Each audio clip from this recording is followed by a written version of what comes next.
నమస్తే, welcome to Telugu news. నేను గోపికృష్ణ. చంద్రబాబు, పవన్ కళ్యాణ్ 19 లేదా 20 తేదీల్లో ఢిల్లీకి వెళ్ళబోతున్నారు. పొత్తులకు సంబంధించి దాదాపు ఒక క్లారిటీ వచ్చే అవకాశం ఉంది అని వార్తలు వినిపిస్తున్న నేపథ్యంలో ఇది సంచలన వార్తగా మారింది. ఎప్పుడెప్పుడు సీట్ల ప్రకటన ఉంటుందా అని అందరూ ఎదురు చూస్తున్నారు కాబట్టి. సో ఈ నేపథ్యంలో వాళ్ళు ఢిల్లీకి వెళ్ళి ఏం తేల్చుకొని వస్తారు, ఎలా ఉండబోతుంది ఢిల్లీ వెళితే పరిణామాలు అనేది మా ఇన్పుట్ ఎడిటర్ సుభాకర్ గారితో చర్చించే ప్రయత్నం చేద్దాం. సుభాకర్ గారు, గుడ్ మార్నింగ్ అండి. గుడ్ మార్నింగ్ గోపి గారు. సుభాకర్ గారు, ఏంటి రేపు ఢిల్లీకి చంద్రబాబు, పవన్ కళ్యాణ్ వెళ్ళబోతున్నారు. క్లారిటీతోనే వాళ్ళు తిరిగి ఆంధ్రప్రదేశ్కి వచ్చే అవకాశం ఉందనుకోవచ్చా? రానున్న ఎన్నికల్లో అధికార పార్టీ వైసీపీని ఢీకొనటానికి టీడీపీ జనసేన కూటమిలో బీజేపీ చేరిక దాదాపు ఖరారైంది అని చెప్పొచ్చు. ఈ మూడు పార్టీల కూటమిగా ఎన్నికల బరిలోకి దిగే అవకాశాలు స్పష్టంగా కనిపిస్తున్నాయి. అధికారిక ప్రకటన కోసం టీడీపీ, జనసేన, రాష్ట్రంలో బీజేపీ శ్రేణులు కూడా దీని పట్ల ప్రజలు కూడా ఆసక్తిగా ఉన్నారు ఏం జరుగుతుంది అనేది. అంటే ఈ లోపలే నిన్న మొన్న జరిగిన చర్చల్లో అసలు పొత్తు ఉంటుందా లేదా అని ఇంకో కొత్త చర్చను కూడా తెర మీదకు తీసుకొచ్చాయి కొన్ని వర్గాలు. రకరకాల ఊహాగానాలు, పొత్తు వద్దు, నేను మీకు పూర్తి స్థాయిలో సహకరిస్తుంటే మీరు తెలుగుదేశం పార్టీతో పొత్తు పెట్టుకోవాల్సిన అవసరం మీకేమొచ్చింది, మీ అవసరాలు నేను తీర్చకపోతే కదా దయచేసి టీడీపీ పార్టీతో పొత్తు పెట్టుకోవద్దు అని చెప్పేసి జగన్మోహన్ రెడ్డి ప్రధానమంత్రికి నేరుగా చెప్పినట్టు, దానికి ప్రధానమంత్రి సానుకూలంగా స్పందించినట్టు వైసీపీ వర్గాలు తాడేపల్లి సమాచారం ఏదైతే ప్రధానమంత్రితో ముఖ్యమంత్రి ఏం మాట్లాడారు అనే దానికి సంబంధించి మావాడు ఇలా చెప్పాడు, ఆయన దానికి సానుకూలంగానే స్పందించారు, టీడీపీతో మేము పొత్తుకు వెళ్ళలేదు అని ప్రధానమంత్రి ఇతనికి చెప్పినట్టుగా, మన ముఖ్యమంత్రికి చెప్పినట్టుగా వార్తలు వచ్చాయి. ఒకవేళ అది నిజమై ఉంటే కనుక అమిత్ షా అపాయింట్మెంట్ ఇచ్చే ఉండేవాళ్ళు ఏపీ ముఖ్యమంత్రికి. అది జరగలేదు. అక్కడ ఒక రకంగా ఈ పొత్తు ఉండటానికి లేదు అనే దానికి సంబంధించి రకరకాల ప్రయత్నాలు, ఈవెన్ జనసేన టీడీపీ మధ్య ఓటు షేర్ జరగకుండా ఉండటం కోసం తీసుకోవాల్సిన జాగ్రత్తలు, కులం కుంపట్లు, ఇవన్నీ కూడా ఒక సాంప్రదాయ రాజకీయానికి భిన్నంగా అనుక్షణం కుతంత్రం కుట్రలతో సాగుతున్న ప్రస్తుత గడచిన 5 సంవత్సరాల ఆంధ్రప్రదేశ్ రాజకీయ ముఖ చిత్రంలో రాబోయే ప్రతిరోజు ఏది నిజం ఏది అబద్ధం అనే దానికి సంబంధించి ఈ మధ్య జనవరిలో 4 రోజుల క్రితం వరల్డ్ ఎకనామిక్ ఫోరం ఒక డేటా ఒకటి రిలీజ్ చేసింది. భారతదేశానికి పొంచి ఉన్న అతిపెద్ద ముప్పు ఏంటి అనేది. అది ఫేక్ న్యూస్ మాత్రమే భారతదేశానికి పొంచి ఉన్న అతి పెద్ద పెనుముప్పు అని చెప్పేసి, దానికి సంబంధించి ఆ ఫేక్ న్యూస్ వ్యవహారంలో ఆంధ్రప్రదేశ్ అగ్రస్థానంలో ఉందని చెప్పాలి. దానికి వైసీపీ వ్యూహకర్తగా ఒక బీహారీ ఇక్కడికి ఎప్పుడైతే దిగారో ఆ రోజు నుంచి ఈ రోజు వరకు సొంత ఫ్యాక్టరీ లాగా ఈ అసత్యాల ఫ్యాక్టరీలు నుంచి వెలువడుతున్న కాలుష్యంలో ప్రజలకి ఏది వాస్తవం ఏది నిజం అనేది పోల్చుకోలేని పరిస్థితుల్లో ఆంధ్రప్రదేశ్ సమాజం నెట్టవేయబడింది. రైట్. ఇప్పుడు వీళ్ళ పర్యటన విషయానికి వస్తే ఏం క్లారిటీ రాబోతోంది? బీజేపీ ఒకవేళ పొత్తులో రావడానికి ఆల్రెడీ 3 పార్టీలు పొత్తులో వెళ్ళడానికి సిద్ధమైతే కనుక పార్లమెంట్ స్థానాలు, అసెంబ్లీ స్థానాల విషయంలో కూడా ఒక క్లారిటీతోనే ఆంధ్రప్రదేశ్ కి తిరిగి వచ్చే అవకాశం ఉందా? వచ్చిన వెంటనే ప్రకటించే అవకాశం ఏమన్నా కనబడుతుందా మనకి? ఇక్కడ 2 ఉన్నాయి. వీళ్ళు 20వ తారీఖుకి అపాయింట్మెంట్స్ అడిగి ఉన్నారు. అది ఖరారు అయినట్లు మనకు తెలుస్తుంది.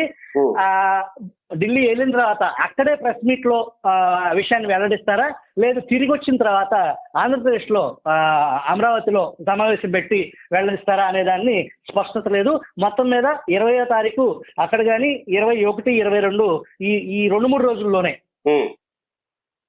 దీని పట్ల అధికారిక ప్రకటన వెలువడే అవకాశం సుస్పష్టంగా ఉంది గోపి. సో ఎవరిని కలవబోతున్నారు వీళ్ళు? అమిత్ షా ఆర్ జేపీ నడ్డా లేదా ప్రధానమంత్రి నరేంద్ర మోడీ ఎవరిని కలవబోతున్నట్టు, లేదా అందరినీ కలిసే అవకాశం ఉంది అనుకోవాలి? అంటే పొత్తు కన్ఫర్మ్ అయిపోయిన నేపథ్యంలో దాదాపుగా కన్ఫర్మ్ అవుతుంది. JP Nadda, Amit Shah appointment already దాదాపు కన్ఫర్మ్ అయిపోయింది. ప్రధానమంత్రిని కూడా కలిసే అవకాశం ఉంది. 3 కలిసే అవకాశం, 2 అపాయింట్మెంట్ అయితే ఖరారైంది. ప్రధానమంత్రి అపాయింట్మెంట్ ఖరారు కావాల్సి ఉంది. ఇప్పటి వరకు బీజేపీ అడుగుతున్న 5, 6 పార్లమెంట్ స్థానాలు లేదా కొన్ని అసెంబ్లీ స్థానాల విషయంలో అందుకు సానుకూలంగా టీడీపీ, జనసేన కూటమి సానుకూలంగా ఉన్నట్టేనా, లేకపోతే ఇంకా అందులో ఏమన్నా సస్పిషన్లు ఉన్నట్ట? ఏదైతే ఫేక్ న్యూస్, ఫేక్ ఫ్యాక్టరీస్ ద్వారా బయటకు రిలీజ్ అయ్యే 70 సీట్లు బీజేపీ అడుగుతుందంట, ఏదైతే ఇన్ని పార్లమెంట్ అడుగుతున్నారు అదంతా కూడా ఊహాగానాలు. ఇక్కడ బీజేపీ పరిస్థితి ఏంటి, దాని బలం ఎంత ఏంటి అనేది వాళ్ళకి స్పష్టంగా తెలుసు. వాళ్ళు పొత్తు పెట్టుకుని అన్ని సీట్లు అడిగి వాళ్ళు నష్టపోయి, తెలుగుదేశం నష్టపోయి, రేపొద్దున పార్లమెంట్ లో వాళ్ళకి మెజారిటీ ఎన్డీఏలో చేరి ఎన్డీఏలో బలం లేకుండా వాళ్ళు ఆ పిచ్చి పని వాళ్ళు చేయరు. రాజకీయంగా వాళ్ళు అమిత్ షా బృందం, ప్రధానమంత్రి రాబోయే ఎలక్షన్ దృష్టిలో పెట్టుకుని ఎన్ని సీట్లు ఎన్డీఏ గవర్నమెంట్ ఫామ్ చేయడానికి భారీ స్థాయిలో మనం మెజార్టీ రావాలనే ఆలోచనలకు ఉంటుంది.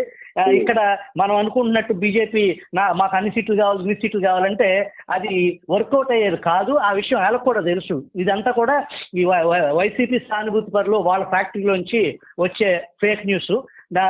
ఒక సీట్ అటు ఇటుగా బీజేపీకి సౌత్ లో దట్టు ఆంధ్రప్రదేశ్ నుంచి ఒక ఎగ్జిస్టెన్స్ అవసరం కాబట్టి ఇటు టీడీపీ జనసేన అవసరం కంటే బీజేపీ అవసరమే ఎక్కువ కనపడుతుందేమో కదా.